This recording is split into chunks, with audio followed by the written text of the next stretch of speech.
Howdy, folks. It is Diecastbuffet here again. We got a interesting Kevin Harvick paint scheme, which I think I only had this for one season. I remember when they revealed this on NASCAR Race Hub back in, 2016? Holy cow. Let's go and get this car not only off the base, but out of the box. Alrighty, folks. Brand new, out of the package. Of course, we have the base removed on this diecast, and I remember this paint scheme very well. I can't remember where it raced, though. Was it Sonoma or something? I remember they had this car. They unveiled it on NASCAR Race Hub earlier that season, and I was like, wow, that's an interesting-looking paint scheme. Unfortunately, though, I think they were only a one-year deal, though. I don't know if they got cold feet or something, but what a cool-looking paint scheme here. The red pinstriping at the bottom, the very, very nice kind of a sky blue. Very, very sharp, but the Dietech Home Loans Diecast, Dietech, Diecast, whatever you want to call it. Very interesting paint scheme, especially when you consider Kevin Harvick always being the Mobile One, Jimmy John's, or Hunt Brothers, or Busch, guy. So a different sponsor was kind of out of the norm. Got the Kevin Harvick front windshield banner right there with the Chevrolet bow ties. You could barely read those. Got the Dietech Home Loans decal right there. Got the front of the car, the Camaro, or I should say the Chevrolet front grille piece. It's a little bit off-centered, unfortunately. I do have paint on my nails, so I don't mind that. That's dried, don't worry. Got the Stewart-Haas Racing logo there, number 4. I love the front splitter, though. I love this right here. So you have the red that goes all the way down here, but you have that baby blue and then a dark blue pinstripe that goes across the whole front splitter here. That is beautiful. Got the Chevrolet SS logo right there. Got, of course, your usual contingencies. Let's go to the left side of this car. I mean, there is so many small sponsors on this car. We really got to zoom in and check this thing out. So, I got this car at Circle B Diecast dirt cheap. I don't know if it's still like that over there, but you can go check out down below. I have a link to Circle B Diecast, and if you want to, fellas, you'll get free shipping if you use the promo code Diecastbuffet for any orders $20 or more. I got Kevin Harvick right there with the social media tags right there. That's Outback, Dietech, Hunt Brothers Pizza, Mobile One, and I want to say Jimmy John's. Dietech Home Loans, Mac Tools, Mobile One, Haas, and Jimmy John's. I like how Mac Tools and Mobile One, they allow them to kind of do the... this is going to be compared apples to oranges, but if you ever played the Need for Speed games, when you put logos on your car, you could either get them in white or black decaling, like the little sponsor logos, like E-Bach or like Brembo or something, different tuner parts and whatnot. Anyways, it looks really cool. It reminds me of Need for Speed how they did that. Got Cup Series, Sprint Cup, race car, Goodyear, Duralast brakes, shout out to the NASCAR Duralast Cup Series, Mobile One, Mechanics Work K&N, Lincoln Welders Flowmaster, and IR. Notice how there's no Coors Light Pole Award logo, even though it's an alcohol-based diecast. They did have the legal right to do so. It's just Busch did not want them on the car. But look at the Busch logo from 2016, and look at it in 2021. Love the new Busch logo. Much better, much better. Over to the back end of the car, I got Dietech.com, and if I was if I didn't have good eyesight, not saying that I do, but I would suspect it looks a lot like the STP 43 car, with that red and the blue. It's not a day glow red, but it looks very similar to the 71, I think, paint scheme.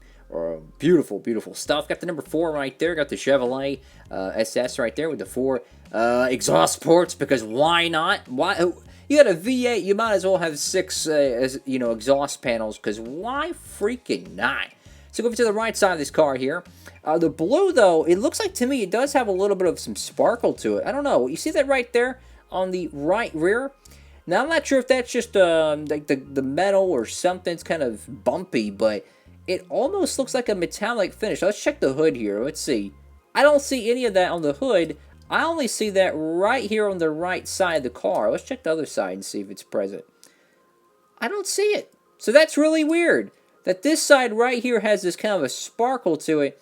I will say, though, it's flush. It's flat. So I'm not sure what the backstory is to that, but that looks a lot like how the Chase Elliott 2018 car had that glitter effect. But it's only noticeable when you hit it from this side with the lighting. Let's go over to the roof of the car here. Got Kevin Harvick, of course, already touched on that. Over to the roof of the car, you have Jimmy John's logo there. I like how they didn't put a background to it. It just looks clean.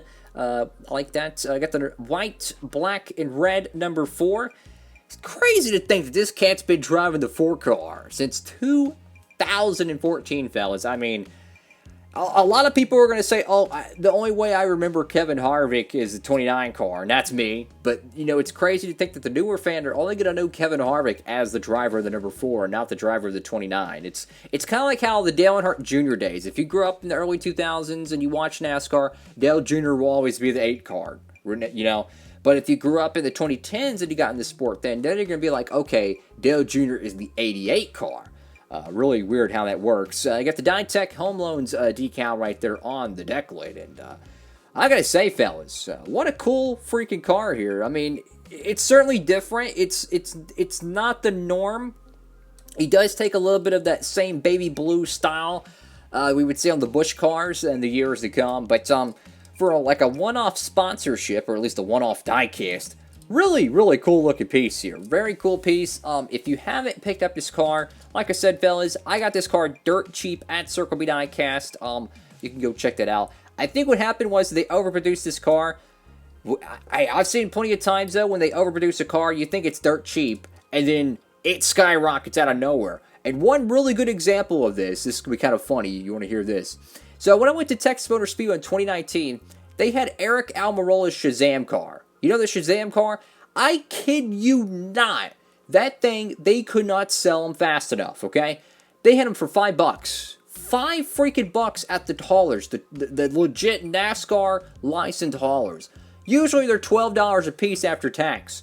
I looked on eBay the other day, and I seen one selling for $30 freaking dollars. Only one! So that means that thing went from $5 in the clearance bin at the SHR trailer in 2019. In 2 years, it's already over $30 freaking dollars.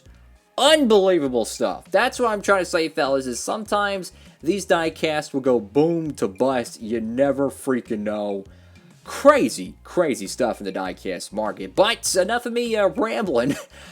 What do y'all think about this car? I would love to know, and I try to read all the comments. I might not like the comments immediately. I promise you, though, I will get to them. You could comment one day. I might not get to it the next day.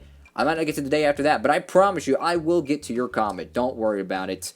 And you can check out more diecast videos every day, 5 p.m. Eastern Standard Time, right here on the channel. Have a great one, folks.